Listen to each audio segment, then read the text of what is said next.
안녕하세요. 오늘도 사연살롱을 찾아주셔서 감사합니다.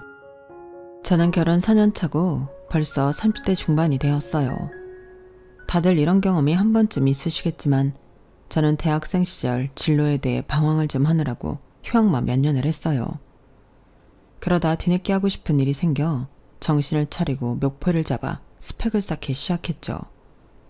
그 일환으로 참가한 봉사활동 동아리에서 지금의 남편을 만나 3년간의 연애 끝에 결혼까지 하게 되었어요.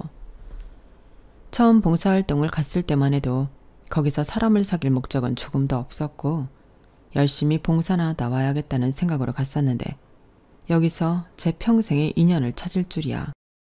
이래서 사람의 일은 한치 앞도 모른다고 하나 봐요. 그때 봉사활동 동아리를 가입해서 천만다행이라는 생각이 들 정도로 거의 모든 면에서 잘 맞았어요. 종교, 가치관, 취향과 입맛까지. 정말 이 사람이 아니었다면 제가 어떻게 연애를 하고 결혼까지 했을까 싶을 정도로 잘 맞았죠. 제 인생을 돌아봤을 때 가장 후회했던 시간이 휴학을 오래 하며 방황했던 시기인데 그 시기마저 남편을 만나기 위해 뜸을 들였던 시간이라면 용서가 될 정도로 저에겐 참 좋은 사람을 만났어요.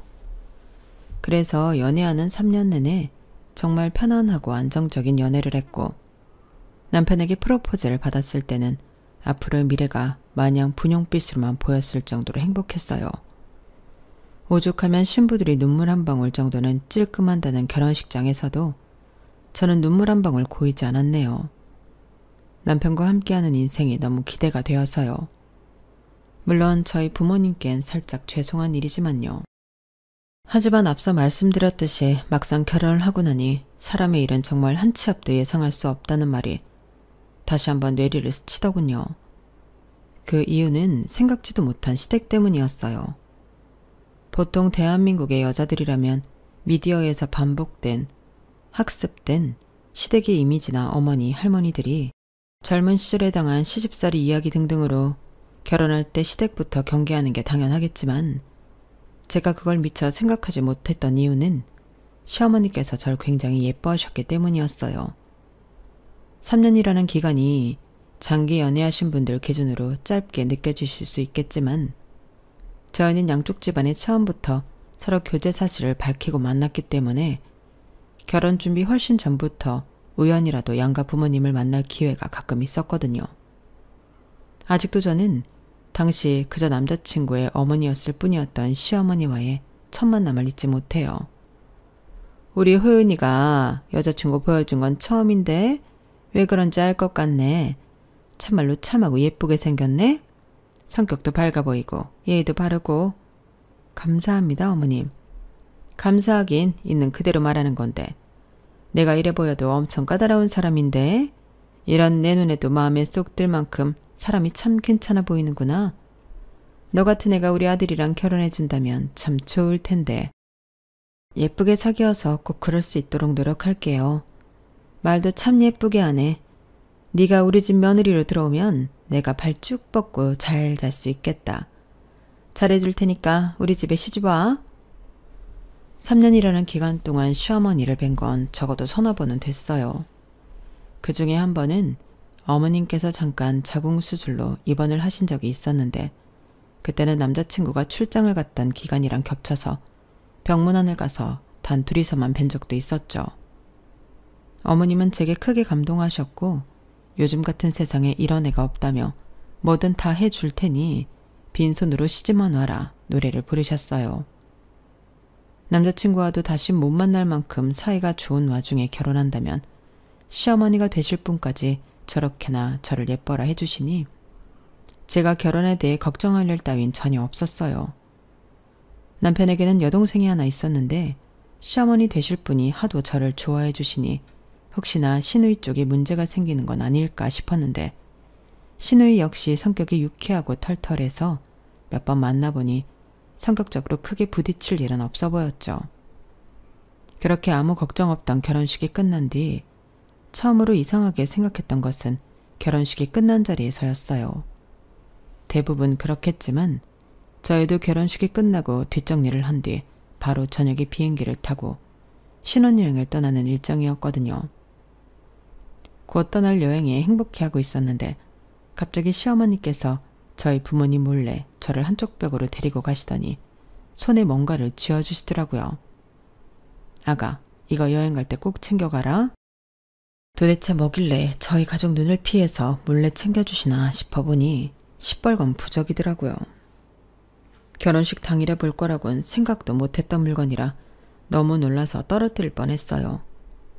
어머, 어머님, 이게 뭐예요? 갑자기 웬 부적이에요? 너희 허니문 베이비인가 뭔가 그거 가지라고. 내가 용하다는 무당집에 가서 직접 싸왔다. 거기가 대기가 엄청 긴데 하마터면 니네 신혼여행 가기 전에 못 받을 뻔했지 뭐니. 취소된 예약이 있어서 겨우 갔다 왔잖아. 그 부적 비싼 거니까 거의 펴서 밤에 관계하기 전에 베개 밑에 둬라. 알았지? 어머님 너무 감사하지만요. 저희 그렇게 빨리 아기를 가질 생각은 없었거든요.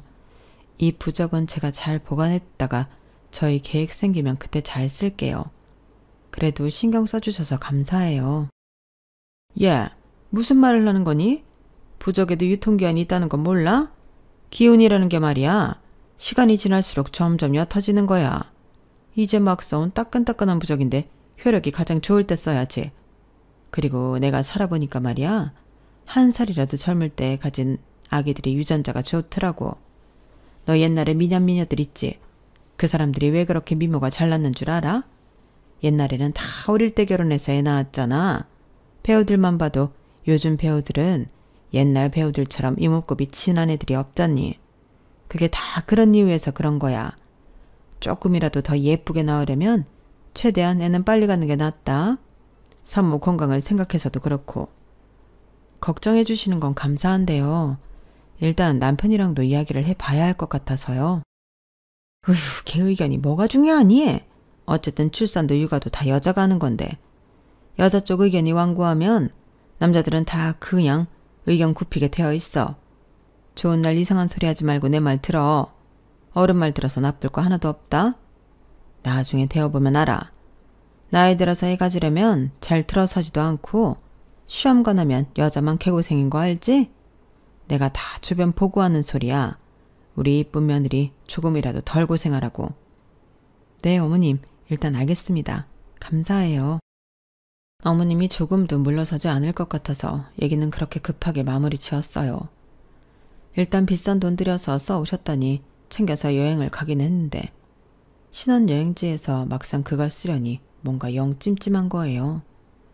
남편에게 말 안 하고 쓰기도 그렇고 정말 썼다가 애가 생길까 싶다가도 진짜 덜컥 생겨버리면 어떡하지 싶은 마음도 들고 그 생각 때문에 밤까지 마음 개운하게 놀지를 못했던 것 같아요. 그래서 그냥 남편에게 이야기하고 속이라도 편해져야겠다 싶어서 털어놨죠. 여보, 사실은 말이야. 어머님께서 오늘 밤에 쓰라고 이걸 주셨는데 이게 뭐야? 부적? 이걸 왜 우리가 써? 허니문 베이비 가지라고 용하다는 점집에서 비싼 돈 주고 싸우셨나봐. 뭐라고? 우리 아기는 바로 안 갖기로 했잖아. 나도 당연히 말씀드렸지. 근데 아기는 젊을 때 낳는 게 좋다면서. 그리고 비싸게 주고 산 건데 효력 좋을 때 쓰라면서 챙겨가라고 그러셔서.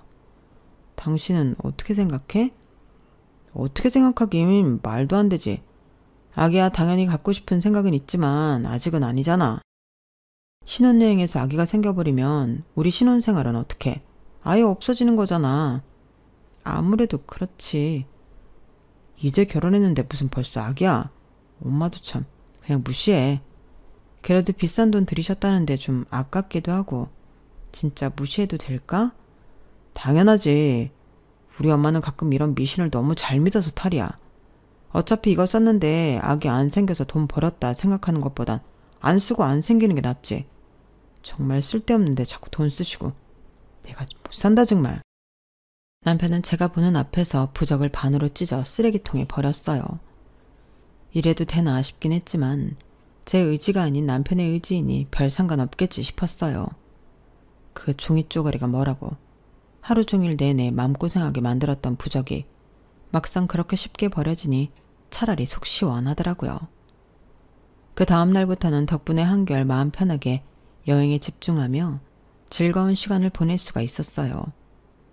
그래서 어머님의 쎄했던 행동은 금방 잊혀져 버렸죠.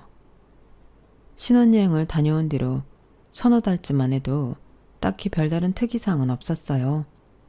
저희 부부는 여전히 사이가 좋았고 시댁에서는 늘 그렇듯 잘 대해주었어요. 그런데 5달쯤 되니 어머님께서 제게 따로 전화를 하시더라고요. 예, 지금 신혼여행 갔다 온 지 몇 달이 됐는데 아직도 소식이 없니? 네? 무슨 소식이요? 얘는 뭐겠어? 아이 소식 말이다. 아, 어머님, 그게요. 뭐? 설마 부적 안 썼어? 아니지? 그거 한 장에 50만 원짜리야. 네? 50만 원이요? 그래. 그래서 내가 그렇게 꼭 써야 한다고 신신당부를 한 건데 설마 안 썼다는 둥 그런 소리를 하려는 건 아니지? 어머님의 날이선 질문에 저는 몇 초 동안 꽤 진지하게 고민을 했어요. 차라리 썼는데 안 생겼다고 거짓말을 해야 할까 하고요. 그런데 순진하게도 전 그때 솔직해지는 길을 택했어요. 그때만 하더라도 제가 어머님을 잘 몰랐던 때라 차라리 솔직하게 말하는 게 용서받는 길이란 생각이 들었기 때문이었어요. 하지만 제 예상과는 달리 진실을 들은 어머님께서는 얼굴이 금방 불그락 푸르락 되셨어요. 뭐라고? 내가 그렇게까지 부탁했는데 그걸 굳이 애한테 말해서 그 비싼 걸 안 써? 어머님, 그거 저희가 필요할 때 꼭 쓸게요. 잘 보관해 뒀어요. 그러니 걱정 마세요. 워낙 어머님 반응이 심상찮아서 본능적으로 거짓말을 좀 섞게 되더라고요. 하지만 어머님 반응은 변함없었어요. 뭐가 그렇게까지 분하신 건지 숨까지 몰아쉬면서 저를 노려보시더라고요. 그때부터 저는 뭔가 이 결혼이 고달플 수도 있겠다는 예감을 하게 됐죠. 제 예감이 틀렸으면 했지만 아쉽게도 불길한 예감은 역시 틀리지 않더라고요. 시댁에서 저희 집까지 차를 타고 30분이면 다녀올 수 있는 거리인데 하루는 어머님께서 연락도 없이 찾아오신 적이 있었어요. 그날은 평일 낮이라 남편은 회사에 출근하고 저 혼자 집에 있었거든요. 일부러 저 혼자 있을 때 찾아오신 것 같아서 그것도 충분히 당황스러운데 어머님 손에 웬 처음 보는 낯선 아이의 손이 들려 있었어요. 아이는 4~5살로 보이는 여자애였어요.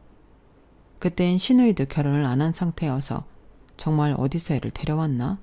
이 생각밖에 안 들고 머릿속이 하얘졌죠. 어머님, 연락이라도 주고 오시지 그러셨어요. 무슨 일이세요? 내가 내 아들 집 오고 가는데 며느리한테 일일이 허락받아야 하니? 그런 뜻이 아니라요. 그런데 그 애는 누구예요? 내 친구 손녀딸인데 내가 오늘 친구랑 놀러 갈 때가 좀 있어서 평소에는 걔가 얘를 보는데 대신 애 봐줄 사람이 없다 그래가지고 내가 너한테 부탁 좀 하려고 데리고 왔다. 어머님, 아무리 그래도 제가 어떻게 갑자기 애를... 저 어떻게 해야 하는지 아무것도 몰라요. 그리고 저 일하잖아요. 아이를 볼 틈이 없어요. 저는 재택을 하는 프리랜서인데 업무 특성상 급하게 영상통화로 회의가 잡힐 때도 있었고 채팅으로 실시간 소통을 해가며 일을 하고 있었기 때문에 재택일지라도 굉장히 정신없이 일을 했어요. 그런데 그 와중에 집에서 일한다는 이유로 남의 집 아이를 제게 맡긴다는 게 너무 어이가 없었어. 얘 좀 봐라. 회사도 안 나가고 집에서 편하게 일하는 주제에 무슨 일 한다고 애를 못 본다고 유세니? 너 어차피 네 애 낳으면 일하면서 애 돌볼 거잖아. 아니야? 그건 제 아이니까 몸 갈아가면서 하는 거죠. 애는 아무리 어머님 지인 손녀라지만 어머님 지인을 제가 뵌 적도 없고 솔직히 말씀드리면 제 지인도 아니고요. 왜 제가 제일 방해받아가며 이 아이를 봐줘야 하는지 모르겠어요. 저 일하느라 끼니거릴 때도 많아서 애 밥도 못 챙겨줘요, 어머님. 그냥 친구분이랑 아이를 데리고 다녀오시던지 방법을 찾으셔야 할 것 같아요. 저는 오늘 회의도 있어서 아이는 정말 못 돌볼 것 같아요. 죄송해요. 나름대로 딱 잘라서 거절한다고 생각했는데 어머님은 상식을 벗어나는 행보를 보이셨어요. 야, 너 정말 웃긴다. 내가 괜히 애를 여기까지 데려와서 아끼는 줄 알아? 내가 다 뜻이 있어서 그래. 너도 애를 좀 돌봐봐야 애가 예쁜 것도 알고 얼른 갖고 싶어지지. 나는 네가 결혼 전에는 아이 생각 있다고 해서 옳았구나 했는데 결혼하자마자 이렇게 돌변해버리니 솔직히 내 입장에선 뒤통수 맞은 기분이라고. 어머님, 저랑 남편은 아직도 아이 생각 있어요. 안 낳겠다는 거 아니고요. 조금만 시간을 주세요. 남들은 신혼 때가 가장 즐거웠다면서 추억하고 사는데 저희도 그 시간이 좀 있어야 할 거 아니에요. 아, 됐고. 애 키워보면 달라. 누군 애 없는 신혼이 즐거웠을지라도 나는 우리 아들, 우리 딸 낳고 나서가 더 행복했어. 그거 너도 간접 체험 해봐야 알아. 그러니 애는 두고 가마. 저녁 되기 전엔 올 테니까 걱정 말고. 어머님, 잠깐만요. 어디 가세요, 어머님? 어머님은 아이를 집에 남겨두고 도망치듯 집을 나가셨어요. 정말 말 그대로 버리고 나갔다는 표현이 적절할 정도로요. 솔직히 4~5살이면 말귀도 알아먹을 나이인데 그렇게 강경하게 거절하는 걸 아이도 알 텐데 집에 둘만 남겨지니 좀 미안하게 느껴지더라고요. 하지만 저도 사람인지라 어쩔 수 없었어요.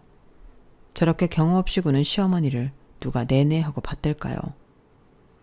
하지만 이런 짓까지 하실 줄은 몰랐는데 어머님은 생각보다 더 고집도 세고 말이 안 통하는 분이었던 거죠.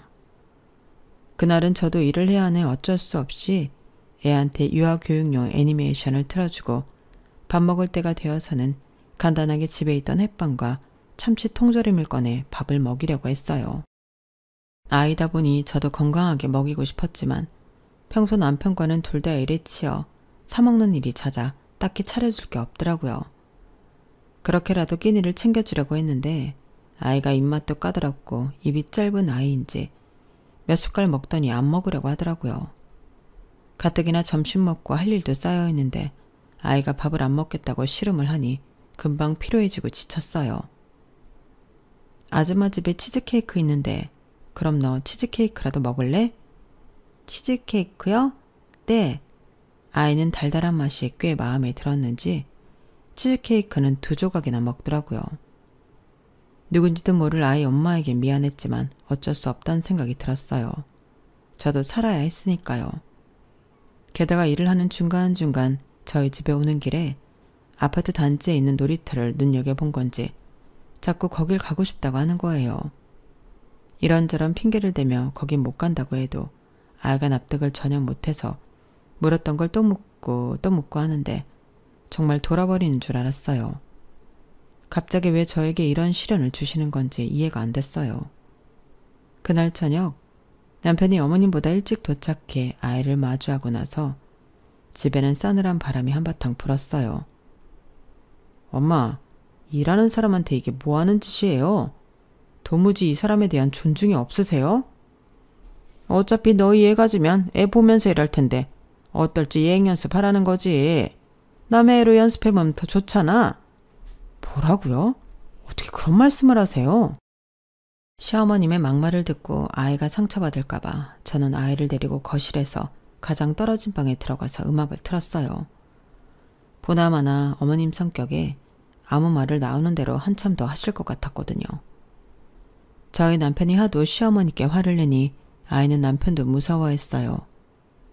아이도 우리 집에 맡겨주고 싶어서 맡겨진 게 아니었을 텐데 그러게 왜 아무도 원치 않는 행동을 해서 여러 사람을 고통스럽게 만드나 너무 원망스럽더라고요. 게다가 어머님의 의도와는 반대로 저는 그날 이후 하루 종일 아이를 신경 쓰면서 일하다 보니 정말 노이로제에 걸린 것 같았어요. 신혼을 1년 정도만 즐기고 바로 아이를 가질 계획이었지만 벌써 신혼이 반년쯤 된 지나간 상태에서 제가 몇 개월 뒤에 바로 아이를 갖고 육아를 하며 아이를 키운다 생각하니 자신이 없어지더라고요. 워킹맘들이 늘 대단하고는 생각했지만 단 하루만 경험했는데도 진이 빠지고 다음 날까지 피로가 안 풀렸어요. 오히려 출산과 멀어진 기분이 들었죠. 그래도 남편이 노발대발한 효과가 있었는지 그 뒤로 어머님은 한동안 잠잠했어요. 어느 날 갑자기 어머님이 또 찾아와서 아이를 맡길까봐 불안해했었는데 남편 말로는 정 맡겨야 하는 일이 생기면 본인이 있을 때 맡기라고 했다고 하더라고요. 시간이 흘러 5월이 되고 가정의 달이라 중간중간 휴무가 많이 껴있을 때 저희는 하루 날을 잡아서 데이트를 하기로 했어요. 평소에는 평일에 둘 다 일을 열심히 하다 보니 주말에는 집에서 쉬기 바빴는데 시간적 여유가 생기니 오랜만에 둘이 나가서 시간을 보내고 싶은 마음이 들더라고요. 그래서 간만에 아끼던 예쁜 옷도 꺼내 입고 곱게 화장도 했어요. 재택하다 보니 꾸밀 일이 없었는데 오랜만에 꾸미니 연애 초로 돌아간 것 같고 너무 설레더라고요. 그렇게 남편과 집을 나서려는데 현관문을 열자 어두운 복도에 어머님께서 우두커니 서 계셨어요. 엄마, 깜짝이야. 어머님, 여긴 웬일이세요? 뭐? 갑자기 저희 집 현관 앞에 조용히 서 계셨다는 것만 해도 놀라운데 어머님 손에는 또 그 아이가 들려있더라고요. 그걸 보자마자 화가 밀려오는데 남편도 마찬가지였는지 언성이 높아졌어요. 연락하고 오시라고 제가 몇 번을 말씀드렸어요. 미안하다. 하지만 나도 급해서 그럴 틈이 없었어. 너희 어디 나가는 길이니? 네, 왜요? 무슨 일 때문에 오신 건데요? 옆에 그 애는 또 뭐고요? 누구인진 잘 알 거고 친구가 급한 일이 생겨 좀 맡아달라는데 얘가 자꾸 키즈 카페인지 뭔가를 가고 싶다는데 그게 뭔지를 알아야 말이지. 너희 나가던 길이면 잘 됐다. 얘 좀 데리고 거기 좀 같이 가주라. 저희 오늘 약속 있어요. 오랜만에 데이트하기로 했다고요, 엄마. 아, 그래? 어차피 데이트라 해봐야 커피 마시고 밥 먹는 거 아니니? 키즈 카페도 카페잖아. 거기는 애들은 애들끼리 놀게 두고 어른들은 어른들끼리 있을 수 있다던데. 애는 놀게 두고 셋이서 이야기하던지. 어? 엄마도 엄마 나이 생각하셔야죠. 무슨 친손녀도 아니고 친구 손녀까지 봐주고 계세요? 걔가 정말 급하게 고향 내려가 봐야 한다고 해서 어쩔 수가 없었다니까. 너도 알지? 선우 엄마. 얘가 선우 딸이야. 너는 안 본 지 오래돼서 기억도 안 하겠지만. 남편도 아른 이름이 나오니 마음이 약해졌는지 저에게 양해를 구했어요. 여보, 오는 말 정말 마지막으로 같이 아이 봐드릴까? 남편이 제게 그렇게 묻는 순간 아이와 눈이 마주쳤어요. 그래도 안면이 있는 사이라 그런지 저를 올려다보며 기대에 찬 눈빛을 하는데 차마 외면하기가 힘들더라고요. 알겠어. 오늘은 정말 어쩔 수 없는 경우니까. 어차피 어머님이 애 손을 잡고 여기까지 오셨고 우린 외출 준비가 다 되어 있었고 저 혼자 보는 것도 아니고 시어머니와 남편이 동행하는 거니까 저번만큼 힘들지 않을 것 같다는 생각이 들었거든요. 봐봐. 데리고 오니까 애가 엄청 좋아하네. 얼굴이 확 폈다 폈어. 키즈 카페에 가니 아이는 좋아했지만 오랜만에 휴일에 여유로움을 즐기고 싶었던 남편과 제 입장에서는 아이들이 뛰어다니며 소리 지르는 소리, 자기들끼리 생긴 트러블에 우는 소리 등등 조용히 쉴 만한 요소가 단 하나도 없었어요. 이미 키즈 카페를 가기로 결정한 시점부터 포기하긴 했었지만 그래도 실제로 가보니 생각한 것보다 더 정신없고 기가 빨리더라고요. 그래서 저는 어머님과 헤어지는 자리에서 확실히 말씀드려야겠다는 생각이 들었어요. 어머님, 저희요. 당분간은 아이 가질 생각이 없어요. 그래서 일부러 이렇게 아이 데리고 와서 간접체험? 그런 거 안 시켜주셔도 돼요. 뭐라고? 갑자기 아이를 가질 생각이 없다니 그게 무슨 소리냐? 나중에는 낳겠다더니. 원래는 그럴 생각이었는데요. 지난번에 어머님께서 아이 한번 돌봐봐야 애가 이쁜 것도 알고 갖고 싶어진다고 하셨는데 저한테는 오히려 역효과더라고요. 아이가 있으면 이렇게 맘 놓고 일도 못하고 배로 힘들다는 걸 느껴버렸어요. 오늘만 해도 원래는 남편이랑 휴일 즐기려고 했는데 아이 때문에 기만 다 뺏긴 기분이에요. 예. 그거는 네 애가 아니라서 그런 것뿐이야. 그래도요. 제 아이면 더 예쁘고 애착이 가긴 하겠지만 힘든 건 똑같을 것 같아서요. 저희 2세 계획은 좀 나중으로 밀렸어요. 그러니까 이렇게 애써 노력이란 거 안 하셔도 돼요. 솔직히 키즈카페 사건으로 어머님께 맡겨지는 육아를 자꾸 저희 쪽으로 떠넘겨버리는 게 아닌가 싶을 정도로 어머님에 대한 신뢰는 바닥에 가까운 상태였어요. 말로는 저를 육아와 가까워지게 만들고 싶다는 이유를 대시지만 제가 애를 안 갖겠다고 한 것도 아닌데 이렇게 경우 없이 저를 괴롭히는 이유를 도무지 모르겠더라고요. 게다가 그 친구라는 분은 대체 뭐 하시는 분이길래 자꾸 본인 손녀를 여기다 맡기시는 건지 이해도 안 갔고요. 더 이상 그분 때문에 피해를 입고 싶지 않은 마음이 컸어요. 애도 애대로 상처받을 일이고요. 난 네가 갑자기 이러는 이유를 도무지 모르겠구나. 여자가 자식을 낳는 건 본능에 가까운 일인데 그게 싫어졌다고? 차라리 솔직하게 말해보지 그러니? 너 어디다 애라도 숨겨놓은 거 아니야? 어머님, 말씀 가려가면서 하세요. 그게 아니면 왜 갑자기 안 갖겠다는 건데? 우리 집에 씨바지 할 거 아니었음 왜 시집을 온 거야? 이거 사기 결혼이야. 알아? 그림 그리는 무식한 년 걷어졌더니 집에서 빈둥빈둥거리면서 일한다고 유세나 떨고 이제는 애도 안 갖겠다고 하네? 다 원참 어이가 없어서. 엄마, 지금 뭐 하시는 거예요? 주차를 하느라 뒤늦게 들어온 남편이 저희 대화를 듣고는 경악했어요. 남편은 어머니를 끌고 나갔고 그 뒤로는 어머님을 못 빼었죠. 그런데 그 후로 어머님은 작전을 바꾸셨는지 저희 집에 자꾸 택배를 보내시더라고요. 뭔가에서 열어보면 죄다 태어나지도 않은 아기 옷, 아기 신발 같은 거였어요. 어머님, 집에 대체 뭘 보내시는 거예요? 아무리 강경하게 나가도 안 되니 이렇게라도 네 맘 돌려보려고 보냈다. 당장 낳으라는 건 아니고 예쁜 게 있길래 보냈어. 나중에 아이 낳으면 쓰렴. 어머님은 그렇게 말씀하시고 태연하게 전화를 끊으셨어요. 정말 하다하다 별의별 방법으로 사람한테 스트레스를 주는구나 싶더라고요. 임신을 했다가도 어머님 때문에 유산을 할 것 같은 지경이었어요. 처음에는 어차피 어머님이 어머님 돈 써서 보내는 건데 무시하자 싶었다가도 정말 무서울 정도로 매주 하나씩 도착하는 택배에 질리겠더라고요. 이미 폭언까지 들으며 싸움마당에 이걸로 더 싸우고 싶지 않았는데 포장을 열어볼 때마다 저도 뚜껑이 열려서 그냥 뜯지 않은 택배 박스가 집안에 쌓여갔어요. 남편도 이젠 포기했는지 별말 안 하고 있다가 어느 날 결심한 듯 팔자고 이야기를 하더라고요. 그래? 뒀다 쓸까도 싶은데 됐어. 한두 개도 아니고 우리 애가 여자일지 남자일지도 모르는 마당에 이런 선물 뒀다 뭐해? 그때 돼서 필요할 때 다시 사자. 집에 물건만 쌓아놓고 이게 뭐하는 짓이야? 그래, 아무래도 그게 좋겠네. 큰 결심을 하고 택배온 물품들을 다 뜯어서 한 군데 모아놓고 사진을 찍었어요. 모빌, 딸랑이, 베네저고리, 쪽쪽이 등등 별의별 걸 다 사다 주셨더라고요. 가격을 대충 책정해서 저렴한 가격의 일괄로 중고 마켓에 올려놨어요. 일일이 사진 찍기가 귀찮아서 종류만 기재하고 물품 사진은 안 올렸거든요. 그랬더니 가격이 저렴해서 끌리긴 했는지 거래자가 바로 연락이 오더라고요. 그런데 거래자 프로필 사진에 있는 아이가 어디서 많이 본 듯한 익숙한 아이더라고요. 저희 집에 몇 번 맡겨줬던 그 애였어요. 걔는 이런 걸 쓸 나이가 아닌데 이걸 구하는 걸 보니 혹시 아이 엄마가 둘째를 가졌나 생각이 들었어요. 그래서 자꾸 아이를 할머니께 맡겼나 생각하니 대충 들어맞더라고요. 그래서 모른 척 좀 떠봤죠. 어머, 프로필 사진에 있는 아이는 많이 커 보이는데 둘째를 가지셨나 봐요.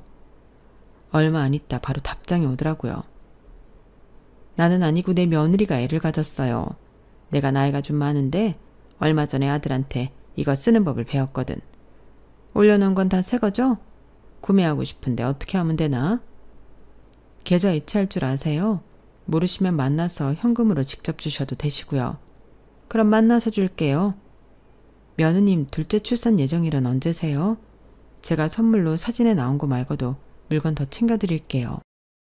아는 아이의 할머니라고 생각하니 왠지 저도 조금 베풀고 싶어서 말씀드렸더니 너무 좋아하시더라고요. 그때부터 갑자기 묻지도 않은 둘째 손주 얘기를 시작했어요. 애는 이미 태어났고 아들이더라고요. 며느리가 아들을 너무 갖고 싶어 했는데 다행이라면서요. 그 애한테 동생이 생겼다니 저까지 기쁘더라고요. 동생이 생기면 그 아이도 예전만큼 외롭진 않을 것 같다는 생각이 들었거든요.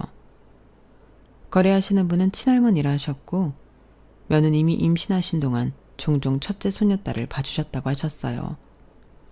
정말 너무 미운 시어머니지만 그래도 괜히 시어머님 친구분이라고 하니 생판 남보다는 좀 챙겨드려야겠다 싶어서 만날 때 간단한 간식이라도 사가야겠다 싶더라고요.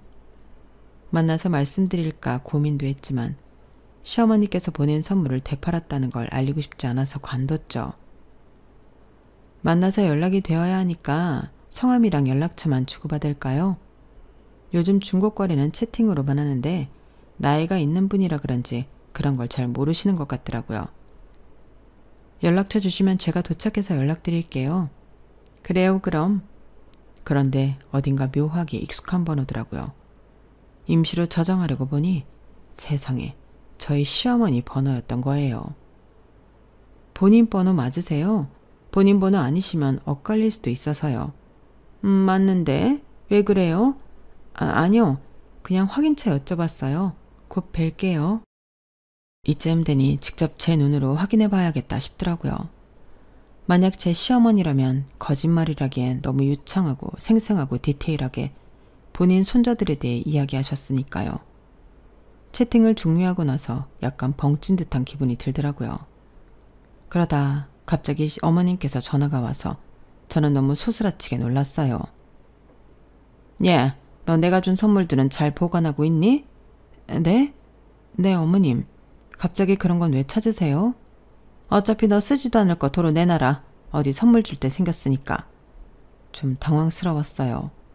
이미 팔린 물건을 내놓으라니. 그렇다고 팔았다고 사실대로 얘기할 수도 없으니 너무 곤란했죠. 어머님, 근데 불량인 물건이 좀 있어서요. 제가 확인해보고 드릴게요. 전화를 끊고 나니 기분이 묘하더라고요. 저희가 싫어하건 말건 묵묵히 저희 집에 아기 물건을 보내던 어머님이 갑자기 아기 물건을 찾는다는 게 아까 주고받은 채팅이 겹치며 점점 이상하게 느껴졌어요.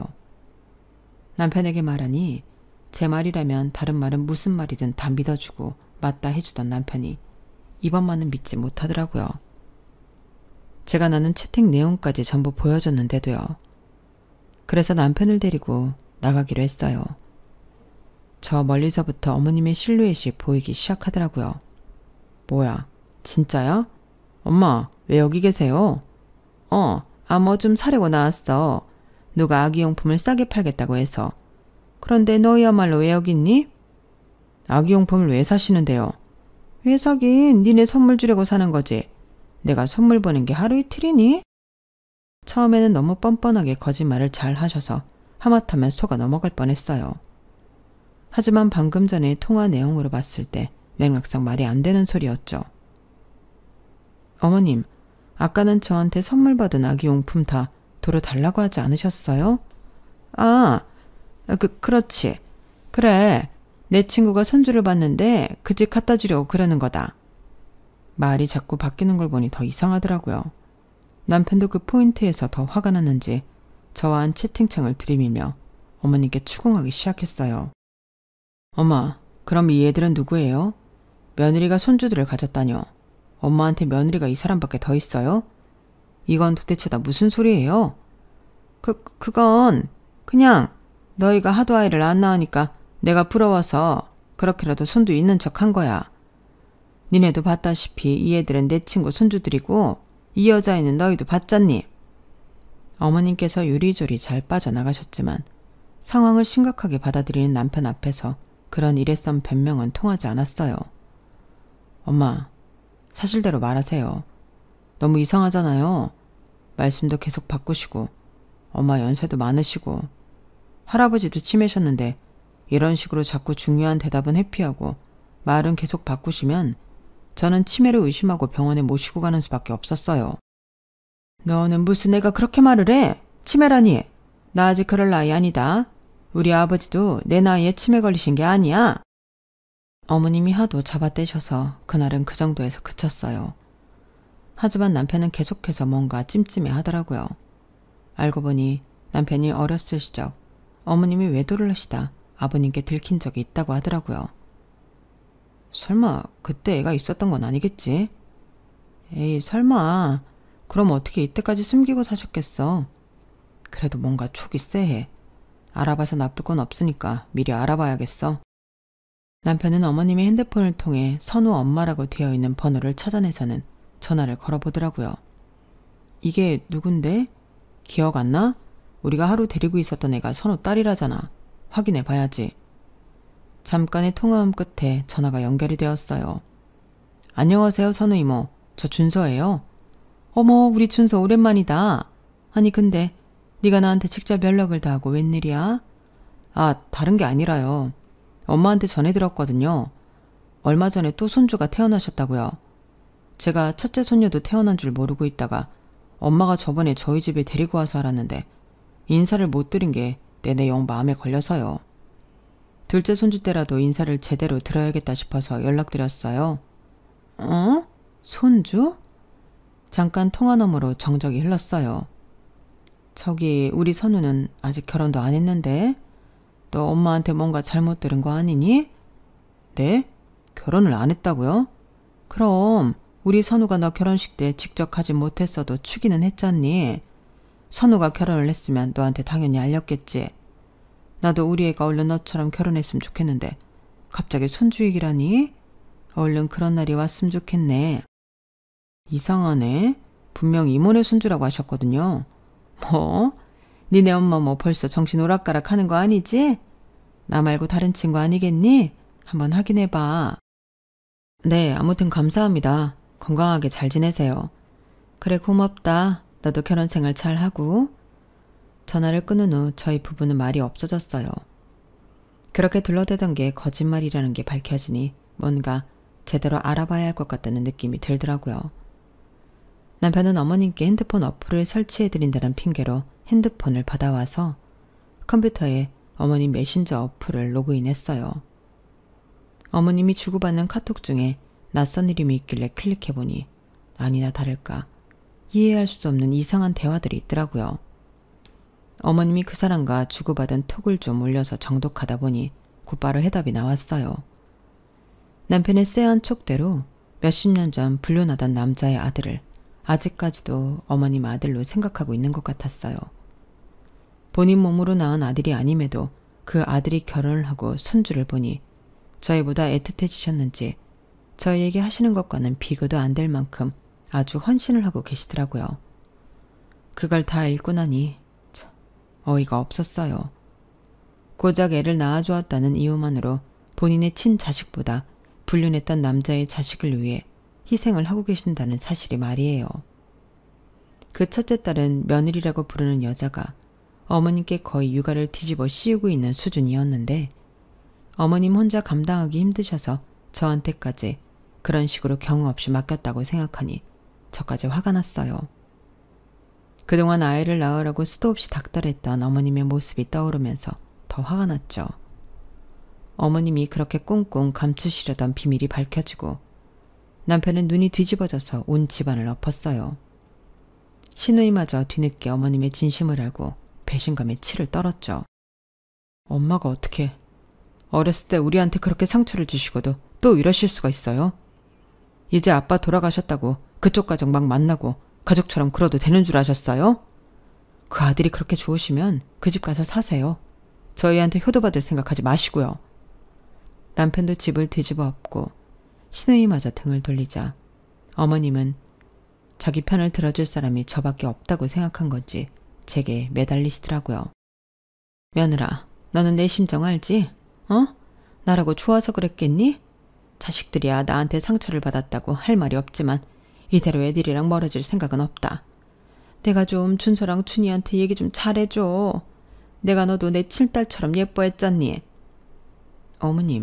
어머님이 저를 친딸처럼 예뻐해 주신 건 결혼 전에나 그러셨던 거죠.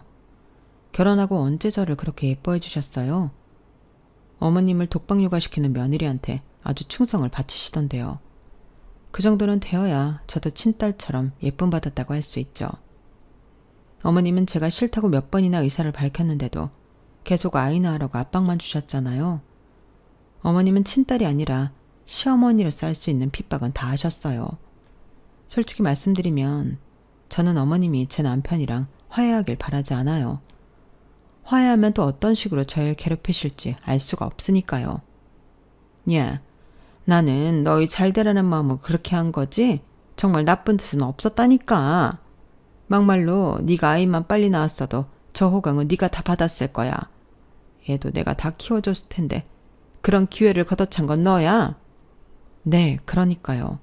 저는 기회를 영영 걷어차려고요. 어머님, 화해는 부모 자식 간에 알아서 하시고요. 외간 식구인 저에게 화해시켜달라는 부탁은 바라지도 마세요. 저도 못 들은 걸로 할게요. 예, 며느라, 며느라! 어머님이 소리치는 걸 무시하고 전화를 끊어버렸어요.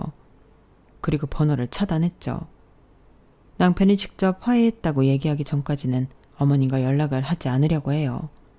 굳이 나서고 싶은 이유도 없고 그러고 싶지도 않거든요.